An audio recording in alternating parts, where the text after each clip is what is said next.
1er des dispositions générales. Article 1er. Il est créé en République démocratique du Congo un ordre national dénommé Ordre national des héros nationaux. Article 2. L'Ordre national des héros nationaux est destiné à récompenser les personnalités ayant rendu des services héroïques à la nation. Nul ne peut être admis dans l'Ordre national des héros nationaux s'il n'est pas congolais. Article 3. Les héros nationaux font partie du patrimoine national à protéger par les pouvoirs publics et l'ensemble du peuple congolais.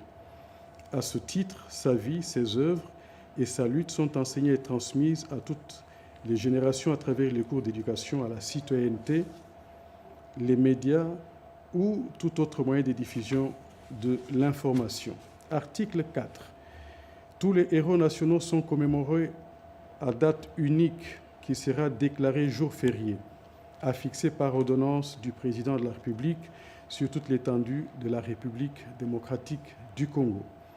Néanmoins, la date de décès de chaque héros national est célébrée à titre commémoratif. Article 5. Les conjoints survivants d'un héros national perçoivent une allocation. À défaut de celui-ci, l'allocation est accordée aux enfants du défunt et à défaut de ceux-ci, aux ayants droit.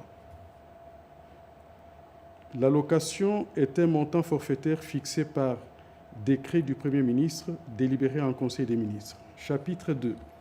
De l'admission, de l'administration et des insignes de l'ordre, de l'admission. Article 6. Est élevé à titre posthume au rang des héros national toute personne de la nationalité congolaise, d'une manière constante ou à titre exceptionnel, au péril ou au sacrifice de sa vie, aura lutté pour l'accession de la République démocratique du Congo à l'indépendance, l'instauration ou à la consolidation de l'État des droits démocratiques, la sauvegarde de l'intégrité territoriale et la préservation de l'unité ainsi que de la souveraineté nationale. Article 7. Le président de la République procède à l'élévation au rang des héros nationaux sur initiative de l'Assemblée nationale et du Sénat, s'exprimant par voie de résolution votée à la majorité des 2/3 des membres de chacune des deux chambres. Toutefois, l'Assemblée nationale ou le Sénat peut être saisi par une pétition signée par 100 000 personnes au moins ou par un projet gouvernemental délibéré en Conseil des ministres pour examiner une demande d'admission dans l'Ordre national des héros nationaux. Section 2 de l'administration de l'ordre. Article 8. Le président de la République est grand chancelier de l'ordre. L'administration de l'ordre est confiée au chancelier des ordres nationaux. Section 3. Des insignes. Article 9. Le président de la République procède au dépôt ou à la remise des insignes qui sont a. La plaque symbolique des héros nationaux composée d'un plateau de 81 nervures, dont 41 petites et 40 grandes, sur lesquelles est appliquée la palme de l'Ordre national des héros nationaux, surmontée d'une étoile lorsqu'elle est conférée à titre civil et de deux fusils entrecroisés lorsqu'elle est conférée à titre militaire. B. La monture en or. C. Le chapeau assorti de la palme en or de l'ordre. Le héros national sera coiffé d'un chapeau de couleur bleue, entouré d'un ruban rouge avec des raies jaunes de part et d'autre. Chapitre 3. Des dispositions transitoires, abrogatoires et finales. Article 10. À la promulgation de la présente loi, l'ancien Premier ministre Patrice Emery Lumumba et l'ancien président de la République, Laurent Désiré Kabila, conservent les statuts de héros national. Article 11. Sont abrogées toutes les dispositions antérieures contraires à la présente loi. Article 12. La présente loi entre en vigueur à la date de sa promulgation. Faite à Kinshasa, le 23 décembre 2025, Félix Antoine Tshisekedi Tshilombo, pour copie certifiée conforme à l'original, le 23 décembre 2025, le cabinet du président de la République, Anthony Kinzo Kamole, directeur de cabinet. Loi numéro 25/058 du 23 décembre 2025 portant création de l'Ordre national du léopard. Je vous épargne de la lecture de l'exposé des motifs. L'Assemblée nationale et le Sénat ont adopté. Le président de la République promulgue la loi dont la teneur suit. Chapitre 1er. Il est créé en République démocratique du Congo un ordre national dénommé Ordre national du léopard, destiné à récompenser les services éminents rendus à la nation. Chapitre 2 de l'administration de l'ordre. Article 2. Les grades au sein de l'Ordre national du léopard sont conférés par ordonnance du président de la République après avis de la chancellerie des ordres nationaux aux nationaux. À titre exceptionnel, ils peuvent être conférés aux étrangers par ordonnance du président de la République. Article 3. Le président de la République est le grand chancelier de l'Ordre national du léopard. L'administration de l'ordre est confiée au chancelier des ordres nationaux.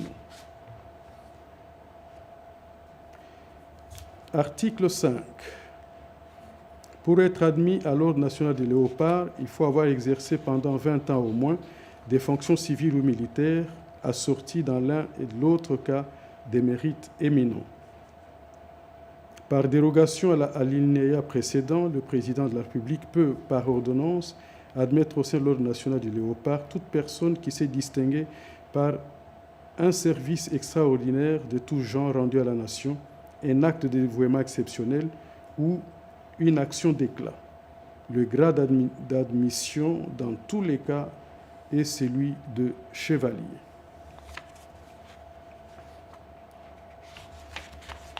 Article 6. L'avancement en grade est hiérarchisé. Pour être promu au grade supérieur, il faut réunir les conditions suivantes. A.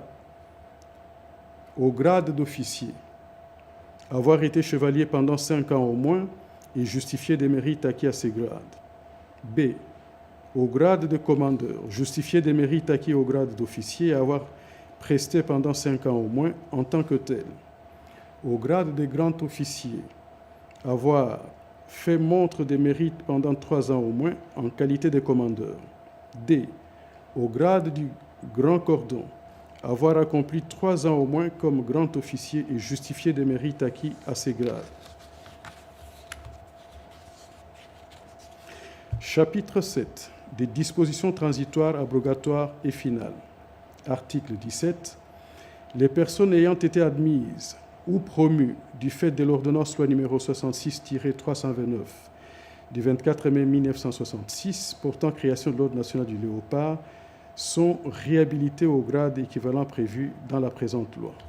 Les personnes ayant été admises ou promues du fait de la loi numéro 009-2002 du 5 août 2002 portant création de l'Ordre national héros nationaux, tel que modifié et complété par le décret numéro 012/2003 du 30 mars 2003 portant création de l'Ordre national de héros nationaux Kabila Lumumba, conserve les grades équivalents prévus dans la présente loi.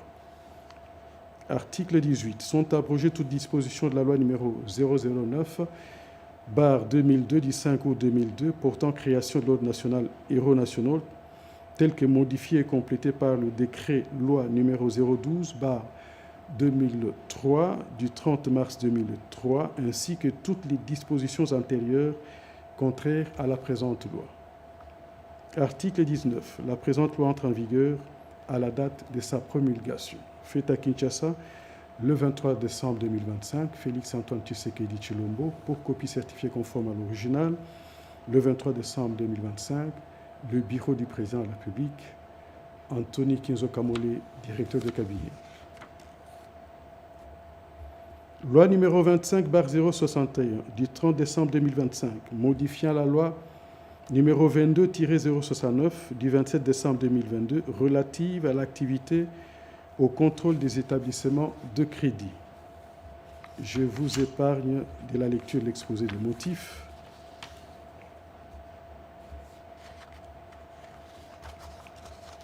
L'Assemblée nationale et le Sénat ont adopté. Le président de la République promulgue la loi dont la teneur suit. Article 1er. Les articles 11 et 190 de la loi numéro 22-069 du 27 décembre 2022 relatives à l'activité et au contrôle des établissements de crédit sont modifiées comme suit. Article 11. Les établissements de crédit sont constitués sous forme d'une personne morale de droit congolais avec plusieurs actionnaires, associés ou sociétaires détenant chacun une quotité de capital social définie par la Banque centrale du Congo par voie d'instruction. À cet effet, les établissements de crédit sont tenus d'avoir leur siège social et d'administration centrale, entendu comme leur centre décisionnel sur le territoire de la République démocratique du Congo. Les titres représentatifs du capital social d'un établissement de crédit revêtent la forme nominative. Les banques sont constituées sous forme de sociétés anonymes avec conseil d'administration. Sauf disposition légale contraire, la Banque centrale du Congo fixe par voie d'instruction la forme juridique des autres catégories d'établissements de crédit en adéquation avec leurs activités.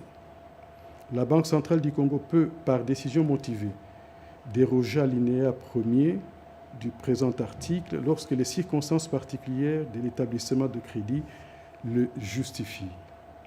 Une instruction de la Banque centrale fixe les conditions d'octroi de cette dérogation. Elle peut, pour les cas spécifiques, décider que la dérogation prévue à l'alinéa 6 du présent article ne soit assortie du délai. Article 190. Les établissements du crédit agréés en vertu de la loi numéro 003-2002 du 2 février 2002 relative à l'activité et au contrôle des établissements de crédit conservent leur agrément. Les décisions prises à leur regard, y compris les dérogations, par la Banque centrale du Congo en vertu de cette loi demeurent valables et continuent de produire leurs effets. Les établissements de crédit existants, dont la structure du capital ne satisfait pas aux dispositions de l'article 11, disposent d'un délai de 36 jours pour se conformer à l'obligation visée à l'article 11, alinéa 1er de la présente loi. Passé ce délai, ils sont tenus de soumettre à la Banque centrale du Congo un plan de mise en conformité assorti d'un calendrier d'exécution. Article 2. La présente loi abroge toutes les dispositions antérieures contraires.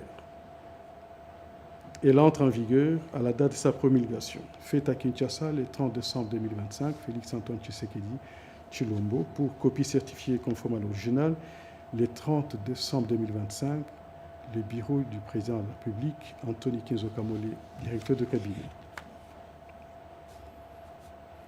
Loi numéro 25/062 du 30 décembre 2025 modifiant et complétant la loi numéro 73-021 du 20 juillet 1973 portant régime général des biens, régime foncier et immobilier et régime de sûreté tel que modifié et complété par la loi numéro 80-008 du 18 juillet 1980.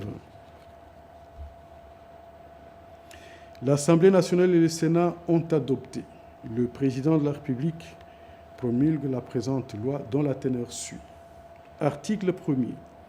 Les articles 1er, 2, 4, 12, 13, 23, 37, 60, 63, 64, 66, 71, 74, 80, 84, 101, 107, 109, 110, 121, 137, 144, 146, 154, 158, 160, 161, 162, 163, 164, 165, 167, 175, 180, 181, 82, 183, 184, 186, 190, 192, 193, 194, 195, 196, 197, 198, 169, 200, 202, 203, 204, 205, 206, 207, 222, 223, 224, 227, 229, 233, 239, 258, 285,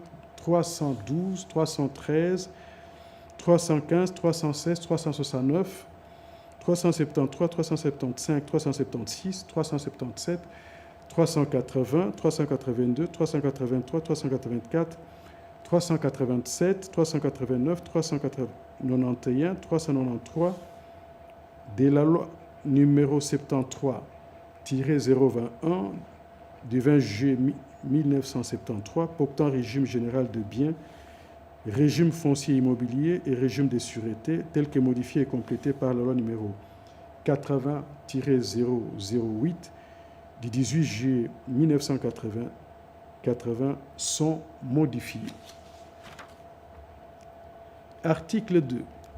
Il est inséré au chapitre 4 intitulé de l'usufruit au titre 2 de la première partie de la loi numéro 73-021 du 20 juillet 1973 portant régime général des biens, régime foncier, des immobiliers et régime de sûreté tel que modifié par la loi numéro 80-008 du 18 juillet 1980 comprenant les articles 48-1, 48-2, 48-3, 48-4, 48-5, 48-6, 48-7, 48-8, 48-9, 48-10, 48-11, 48-12, 48-13, 48-14, 48-15, 48-16, 48-17, 48-18, 48-19, 48-20, 48-21, 48-22, 48-23, 48-24, 48-25, 48-26, 48-27, 48-28, 48-29, 48-30, 48-31, 48-32, 48-33, 48-34 et 48-35.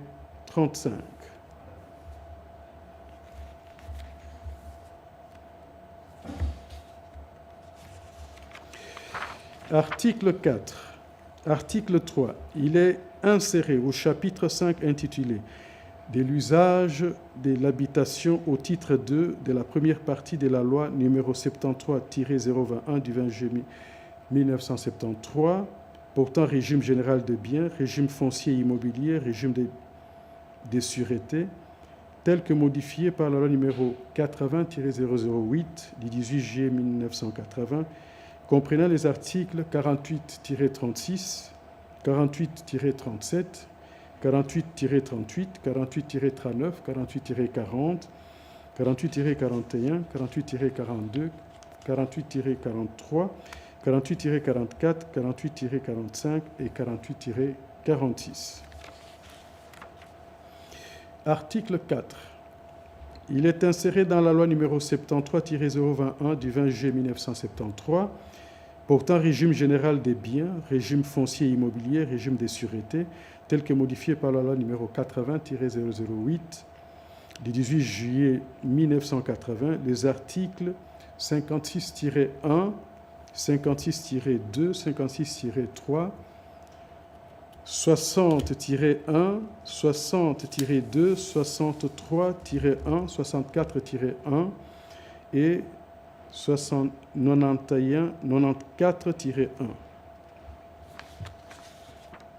Article 5. Il est inséré dans la loi numéro 73-021 du 20 juillet 1973 portant régime général des biens, régime foncier et immobilier et régime de sûreté, tel que modifié par la loi numéro 80-008 du 18 juillet 1980, les articles 175-1, 175-2, 175-3, 175-4, 175-5, 175-6, 175-7, 175-8, 175-9 et 175-10.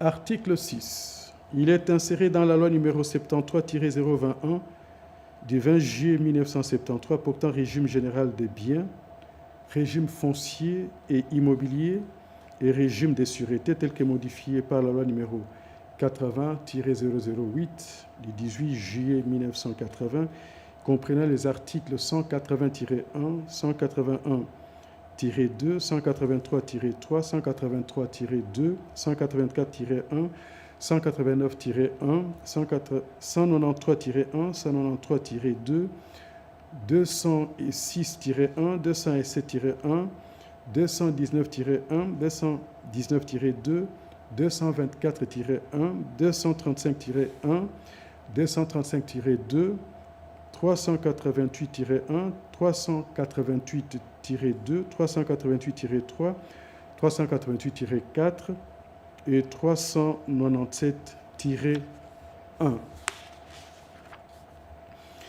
Article 7. Sont modifiés. 1. L'intitulé du paragraphe 4 de la section 2 du chapitre 2 du titre premier de la deuxième partie de la loi numéro 73-021 du 20 juillet 1973 portant régime général de biens, régime foncier immobilier et régime de sûreté, tel que modifié par la loi numéro 80-008 du 18 juillet 1980, comme suit. Des dispositions spéciales à l'attribution des terres à titre gratuit. Deuxième tiré, l'intitulé du point A du paragraphe 4 de la section 2 du chapitre 2 du titre 1 de la deuxième partie de la loi numéro 73-021 du 20 juillet 1973 portant régime général de biens, régime foncier immobilier et régime de sûreté tel que modifié par la loi numéro 80-008 du 18 juillet 1980 comme suit. En faveur des Congolais, personnes physiques. Troisième tiré, l'intitulé du paragraphe 2 de la section 5 du chapitre 2 du titre 1 de la deuxième partie de la loi numéro 73-021 du 20 juillet 1973 portant régime général des biens, régime foncier immobilier et régime de sûreté tel que modifié par la loi numéro 80-008 du 18 juillet 1980 comme suit. De l'enquête publique préalable. Article 8. Sont abrogés les articles 201 et 218 de la loi numéro 073-021 du 20 juillet 1973, tel que modifié et complété par la loi numéro 20-008 du 18 juillet 1980, ainsi que toutes les dispositions antérieures contraires à la présente loi. Article 9. La présente loi entre en vigueur à la date de sa promulgation, faite à Kinshasa le 30 décembre 2025, Félix Antoine Tshisekedi Tshilombo. Pour copie certifiée conforme à l'original, le 30 décembre 2025, le bureau du président de la République, Anthony Kinzo Kamuli, directeur de cabinet. Ordonnance loi numéro 25/044 du 31 décembre 2025 portant autorisation de la prorogation de l'état de siège sur une partie du territoire de la République démocratique du Congo. Le président de la République, vu la Constitution, telle que modifiée par la loi numéro 11/002 du 20 janvier 2011, portant révision de certains articles de la Constitution de la République démocratique du Congo du 18 février 2006, spécialement ses articles 85, 129, 144, alinéa 5 et 145. Vu la loi numéro 25/056 du 22 décembre 2025, portant habilitation du gouvernement, spécialement ses articles 1er, 2 et 3, vu tel que modifié, vu tel que complété à ce jour, l'ordonnance numéro 21/015 du 3 mai 2021 portant proclamation de l'état de siège sur une partie du territoire de la République démocratique du Congo, spécialement en son article 1er, vu l'ordonnance numéro 24/88 du 11 octobre 2024 portant organisation et fonctionnement du gouvernement, modalités de collaboration entre le président de la République et le gouvernement, ainsi qu'entre les membres du gouvernement, vu l'ordonnance numéro 24/022 du 1er avril 2024 portant nomination d'un Premier ministre, vu l'ordonnance numéro 25/247 du 7 août 2025 portant nomination de vice-premier ministre, des ministres d'État, des ministres délégués, des vice-ministres, vu la nécessité et l'urgence, sur proposition du gouvernement délibérée en Conseil des ministres, ordonne. Article 1er est autorisé conformément à l'article 144 alinéa 5 de la Constitution pour une période de 15 jours, prenant cours le 2 janvier 2026, la prorogation de l'état de siège proclamé par l'ordonnance numéro 21/015 du 3 mai 2021. Article 2. Sont abrogées toutes les dispositions antérieures contraires à la présente ordonnance loi. Article 3. La présente ordonnance-loi entre en vigueur à la date de sa promulgation, faite à Kinshasa le 31 décembre 2025, Félix Antoine Tshisekedi Tshilombo. Pour copie certifiée conforme à l'original, le 31 décembre 2025, le bureau du président de la République, Anthony Kinzo Kamole, directeur de cabinet.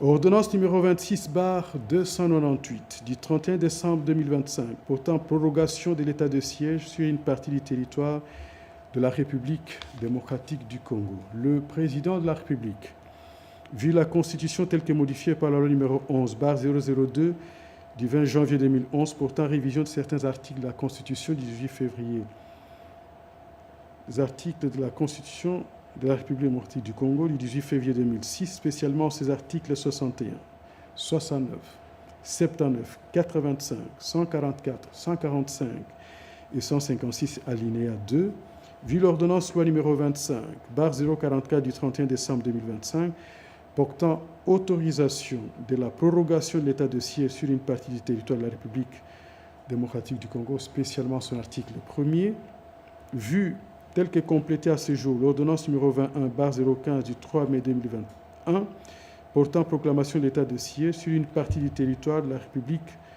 démocratique du Congo, spécialement son article 1er, vu tel que modifié et complété à ce jour l'ordonnance numéro 21/016 du 3 mai 2021 portant mesures d'application de l'état de siège sur une partie du territoire de la République démocratique du Congo, vu l'ordonnance numéro 24/88 du 11 octobre 2024 portant organisation et fonctionnement du gouvernement, modalités de collaboration entre le président de la République et le gouvernement ainsi qu'entre les membres du gouvernement, vu l'ordonnance numéro 25/293 du 15 décembre 2025 fixant les attributions des ministères, vu l'ordonnance numéro 24/022 du 1er avril 2024 portant nomination d'un Premier ministre, vu l'ordonnance numéro 25/247 du 7 août 2025 portant nomination des vice-premiers ministres, des ministres d'État, des ministres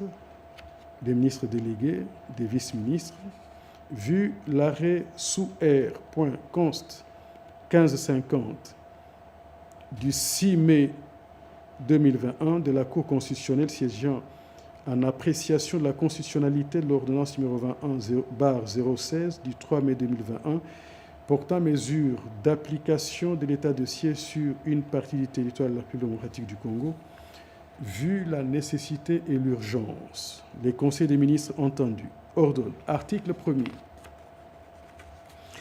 est prorogé pour une période de 15 jours, prenant cours le 2 janvier 2026, l'ordonnance numéro 21/015 du 3 mai 2021, telle que modifiée à ce jour, portant proclamation de l'état de siège sur une partie du territoire de la République démocratique du Congo. Article 2. Sont abrogées toutes les dispositions antérieures contraires à la présente ordonnance. Article 3. La Première ministre, le vice-premier ministre, ministre de l'Intérieur, Sécurité, Décentralisation, Affaires coutumières, le vice-premier ministre, ministre de la Défense nationale, ancien combattant, ainsi que les ministres d'État, ministre de la Justice et garde des Sceaux, sont chargés chacun en ce qui les concerne de l'exécution de la présente ordonnance qui sort ses effets à la date de sa signature, faite à Kinshasa le 31 décembre 2025, Félix Antoine Tshisekedi Tshilombo, pour copie certifiée conforme à l'original, le 31 décembre 2025, pour le bureau du président de la République, Anthony Kinzo Kamole, directeur de cabinet. Et enfin, ordonnance numéro 25/299 du 31 décembre 2025 portant nomination d'un inspecteur général et d'un inspecteur général adjoint d'un service public dénommé Inspection générale des mines en cycle IGM. Le président de la République, vu la Constitution telle que modifiée par la loi numéro 11/002 du 20 janvier 2011 portant révision de certains articles de la Constitution de la République démocratique du Congo du 18 février 2006, spécialement ces articles 79 et 81, vu la loi numéro 007/2002 du 11 juillet 2002 portant code minier tel que modifié et complété à ce jour, Vu l'ordonnance numéro 24/88 du 11 octobre 2024 portant organisation et fonctionnement du gouvernement, modalité de collaboration entre le président de la République et le gouvernement ainsi qu'entre les membres du gouvernement, vu l'ordonnance numéro 25/293 du 15 décembre 2025 fixant les attributions des ministères, vu l'ordonnance numéro 24/022 du 1er avril 2024 portant nomination d'un Premier ministre, vu l'ordonnance numéro 25/247 du 7 août 2025 portant nomination des vice-premiers ministres, des ministres d'État, des ministres délégués, des vice-ministres, vu le décret numéro 23/19 du 9 juin 2023 portant création, organisation et fonctionnement d'un service public dénommé Inspection générale des mines, en cycle IGM, vu les dossiers personnels des intéressés, vu la nécessité et l'urgence, sur proposition du gouvernement délibéré en Conseil des ministres, ordonne. Article 1er. Sont nommés aux fonctions spécifiques en regard de leur nom au sein de l'Inspection générale des mines, en sigle IGM, les personnes ci-après. Messieurs Raphaël Kabengele, inspecteur général, Messieurs Jean-Paul Kilembe Soyanfou, inspecteur général adjoint. Article 2. Sont abrogées toutes les dispositions antérieures contraires à la présente ordonnance. Article 3. Le vice-premier ministre, ministre de la fonction publique, modernisation de l'administration et innovation services publics, ainsi que les ministres des Mines, sont chargés, chacun en ce qui le concerne, de l'exécution de la présente ordonnance qui sort ses effets à la date de sa signature, faite à Kinshasa le 31 décembre 2025. Félix Antoine Tshisekedi Tshilombo, pour copie certifiée conforme à l'original, le 31 décembre 2025, du cabinet du président de la République, Anthony Kenzo Kamole, directeur de cabinet. Merci.